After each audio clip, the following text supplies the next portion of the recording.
Hai bagi kalian yang ingin belajar bahasa Inggris lebih lanjut, simak video ini bersama Mem Fasya, kamu pasti bisa.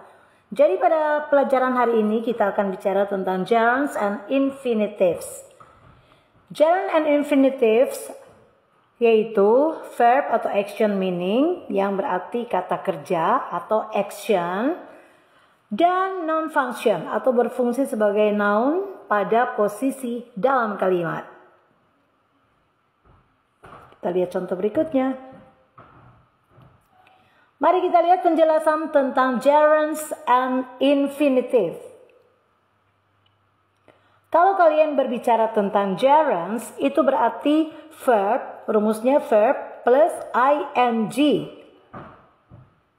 Tetapi verb yang ada kalian lihat di sini itu akan menjadi sebagai noun posisinya dalam kalimat. Nah, bingung kan? Kita simak dulu penjelasan berikut ini. Gerunds itu verb plus ing. Jadi kalau kita menyebutkan tentang reading, itu dalam kalimat, kalau dia tidak ada posisi subject dan to be, kemudian tidak ada posisi am is are, berarti kita masuk dalam cerita tentang gerunds. Bagaimana sih artinya? Sebentar, sabar. Oke, di sini kita lihat di layar ini gerunds dan infinitive. Yang tadi, jadi gerunds itu kelihatan seperti kata kerja, tetapi sebenarnya itu sudah bukan kata kerja lagi. Karena dia memang berasal dari kata kerja dan dibentuk menjadi sebuah kata benda. Contohnya seperti ini guys. Kita lihat contoh kalimatnya, supaya kalian tidak bingung. Oke, kita hentikan di sini. Contohnya reading, singing, dan working. Itu yang masuk dalam kategori gerund. Sedangkan infinitive atau to infinitive itu berarti to plus verb. Kalau yang tadi di sini reading itu sudah ditambahkan ing, yang itu masuk dalam kategori gerunds. Sedangkan kalau infinitive dia tidak ada ing. Jadi dia hanya berasal dari kata to be atau to plus verb. Verb itu kata kerja. Contoh infinitives dalam tabel berikut, to eat, to sleep, dan to study. Jadi jika kita akan membuat kalimatnya menggunakan to infinitive, contohnya seperti ini.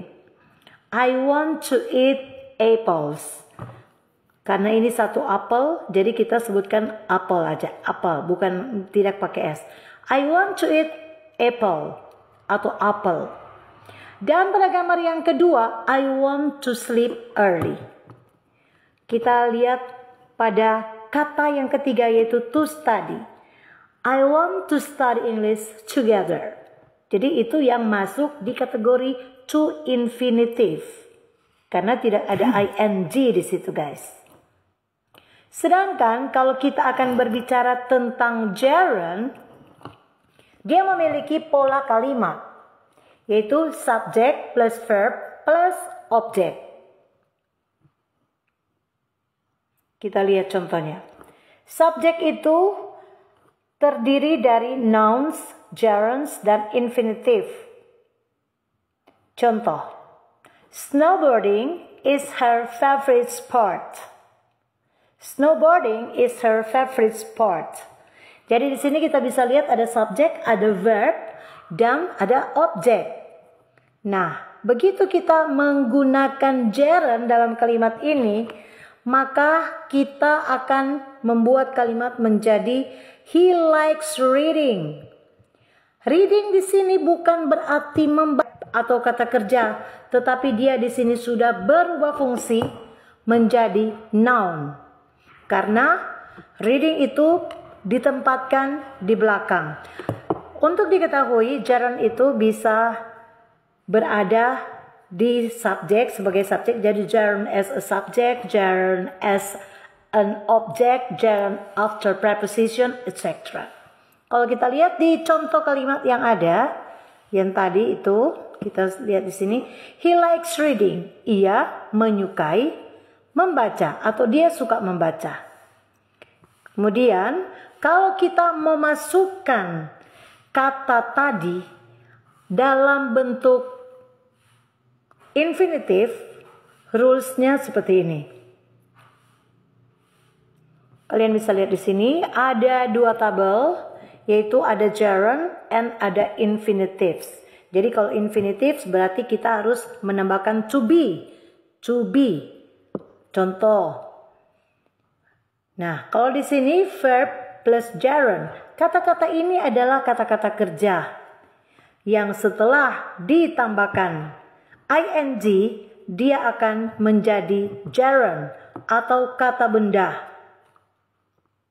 Contoh kalimat, they discuss having party. Jadi contoh kalimatnya, they discussed having a party this weekend.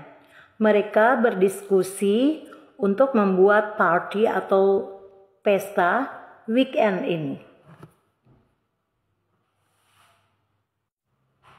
Pada kalimat ini kita melihat pola kalimatnya verb plus gerund. Verb dalam kalimat ini yaitu kata discussed, itu mendiskusikan. Kemudian plus gerund having, di sini itu posisinya sebagai gerund. Jadi dia kelihatan seperti kata kerja, tetapi sebenarnya dia sudah bukan kata kerja dan dia sudah berubah fungsi menjadi sebuah kata benda atau noun.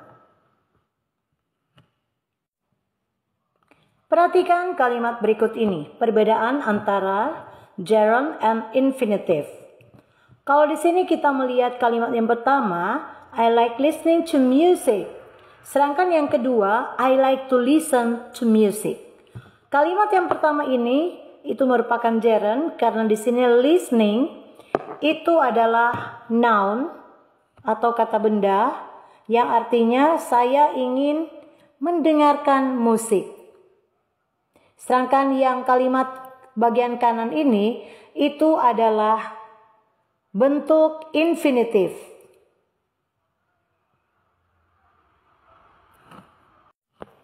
Jadi jelas pada kalimat yang pertama, I like listening music itu adalah gerund karena posisi gerund ini dia setelah kata like. Ya, sedangkan yang sebelah kanan I like to listen to music dia menggunakan infinitif karena di sini ada to be, to listen. Tidak ada ing pada kalimat yang kedua. Jadi itulah guys sekilas info tentang apa yang dimaksud dengan gerund.